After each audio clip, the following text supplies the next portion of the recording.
when you make a contract for work, they're going to say, okay, you're going to earn 20,000 a month.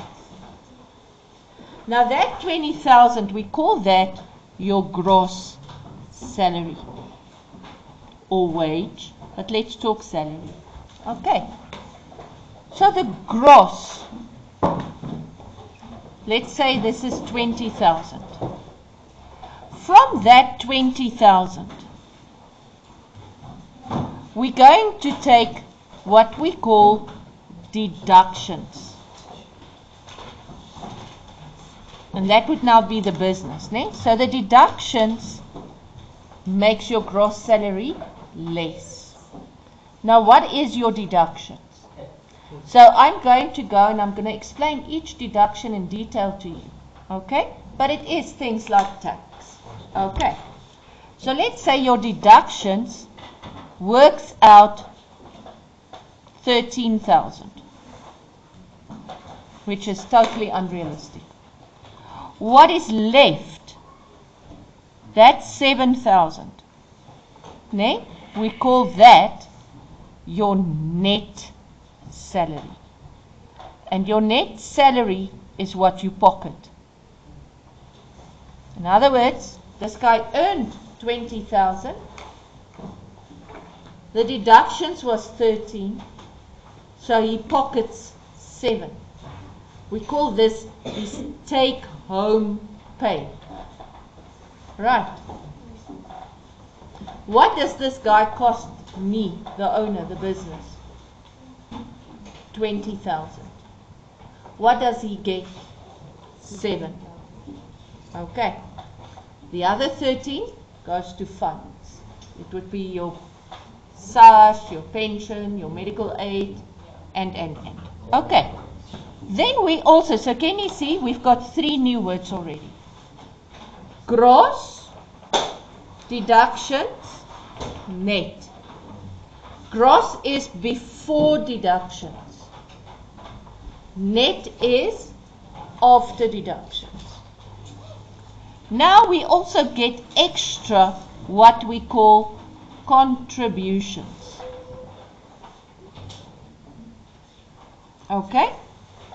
So contributions is extra to your gross.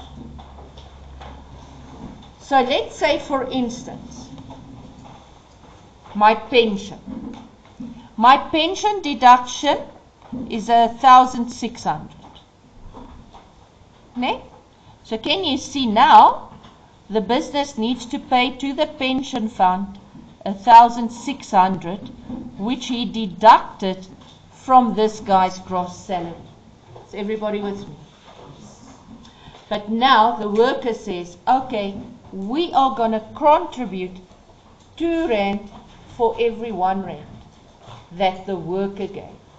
So can you see now, the business is going to give 3,200, which is 2 rand for every 1 rand. No, this is wrong. Is it right? 3,2. Okay.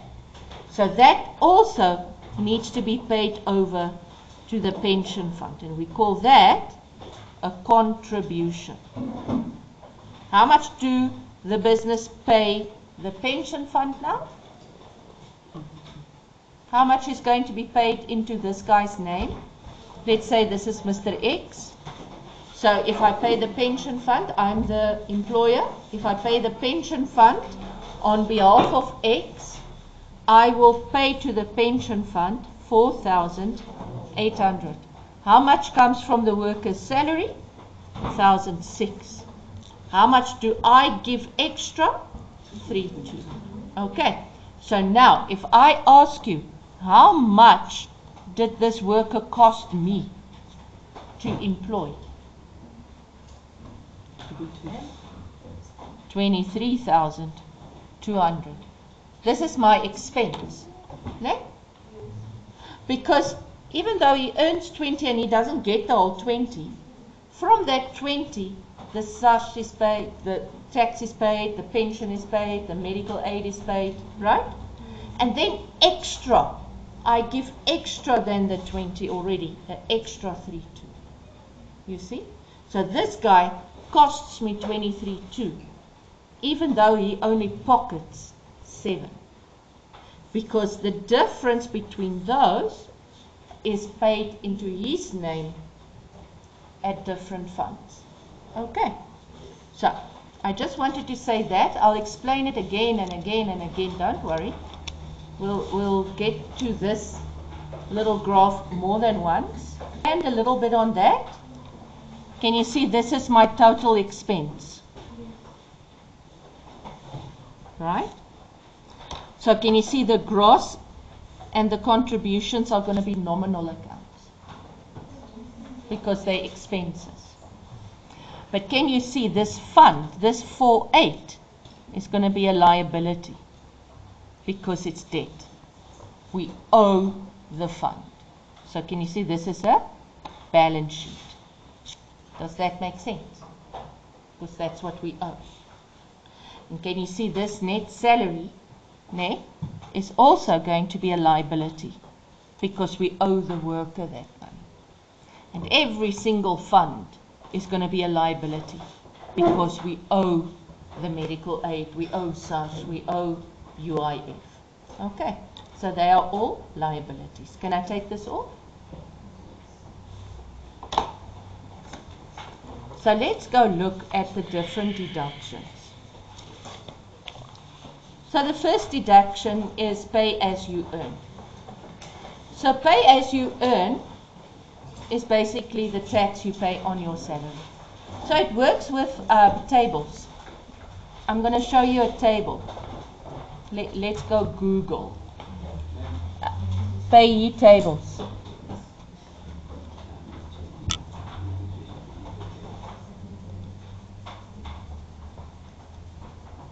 Okay, so this was last year.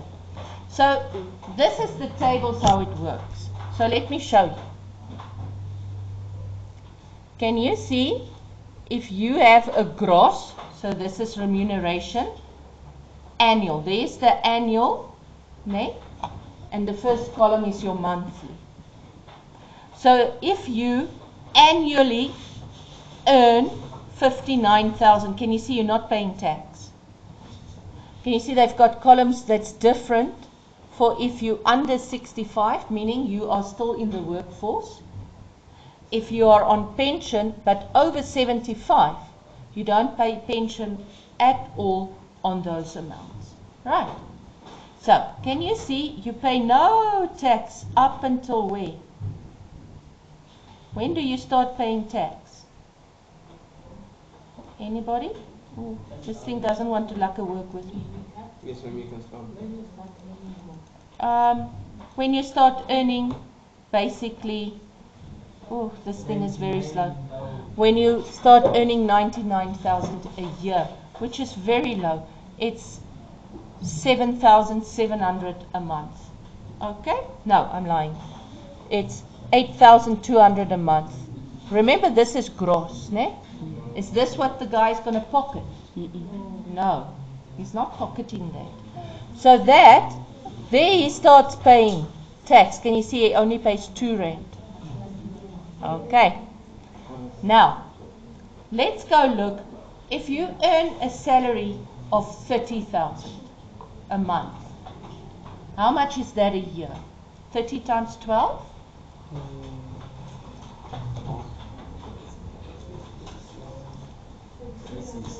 360. Okay, now let's go look. Why does 360 net? So let's say we are about, let's go here. Let's go to this one, that top one there. Okay? Can you now see it's 30,000. If you earn anything from 30,079 up until 30,229 per month, you're going to pay 4,721 tax per month. So, Nick, can you see that? Okay.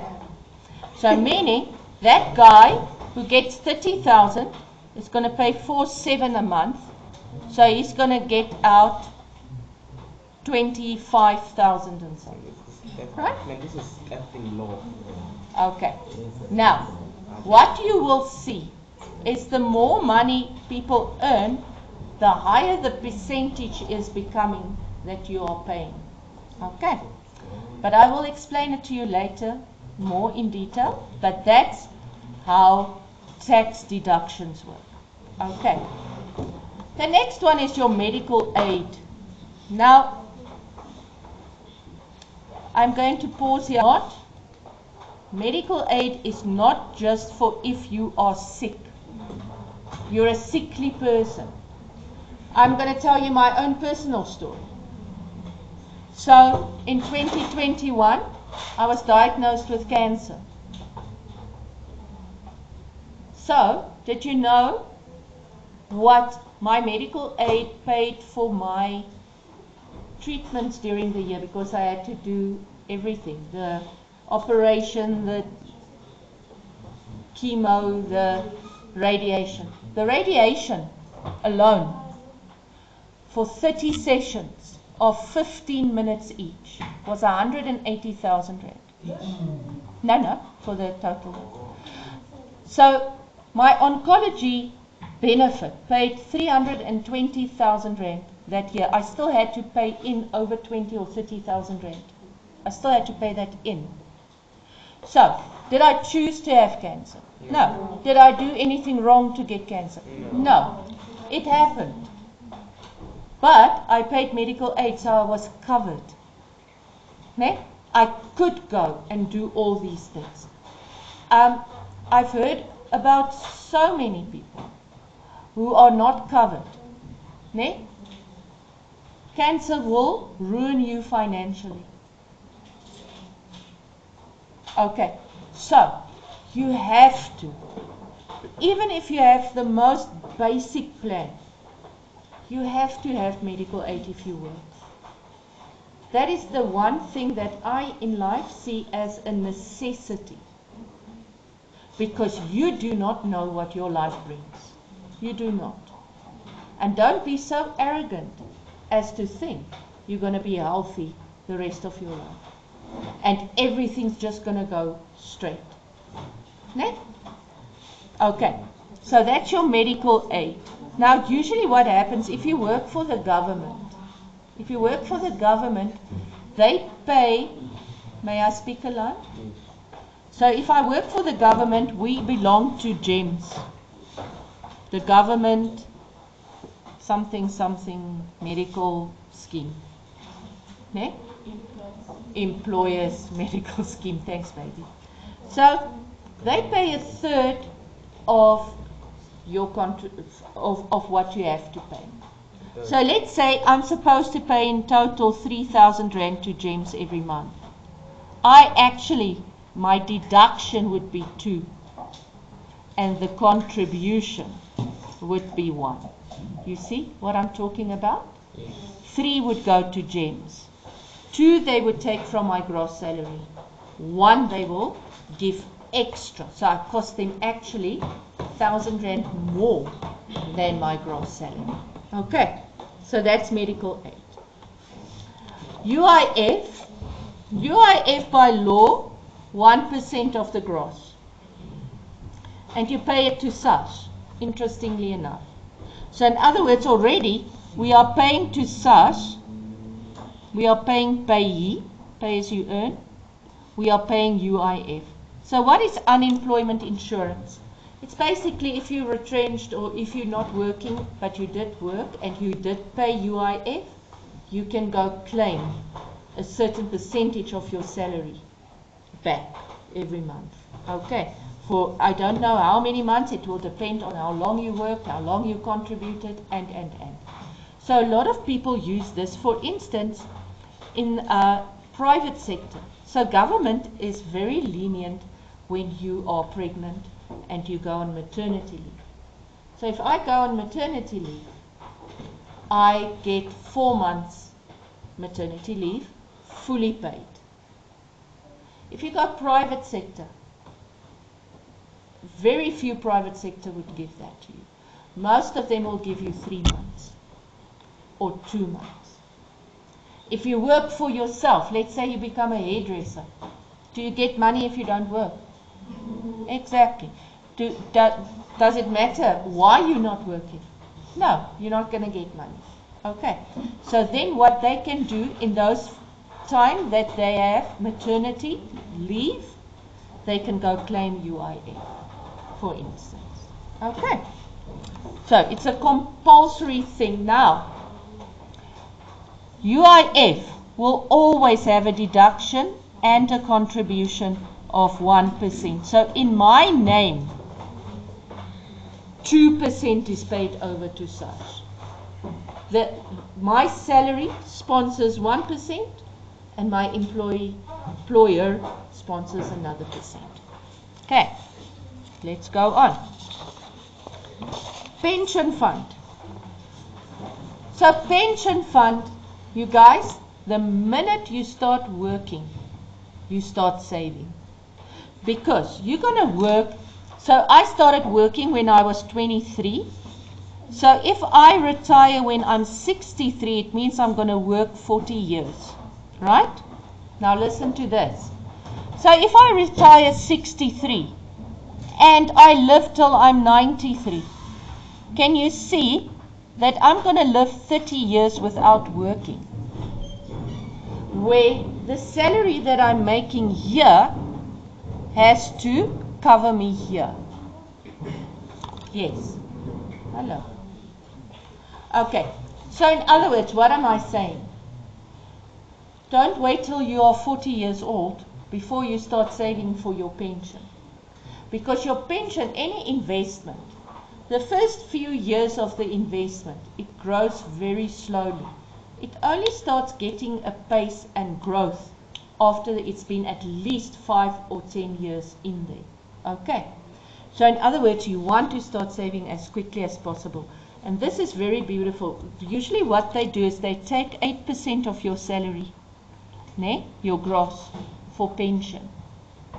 And if you're a government employee, they give it extra. They give you extra. I'm not quite sure. I will look again. I think they give 2/3 where I give 1/3. Okay. Can you see that is an extra benefit that I'm getting for working for the government? Right. Yeah. Yes. How do you go and work for the government? How? How do you go and then work for the government? How do you work for the government? So you work for the government by, you apply at a government institution like a public school, a public hospital, police, army.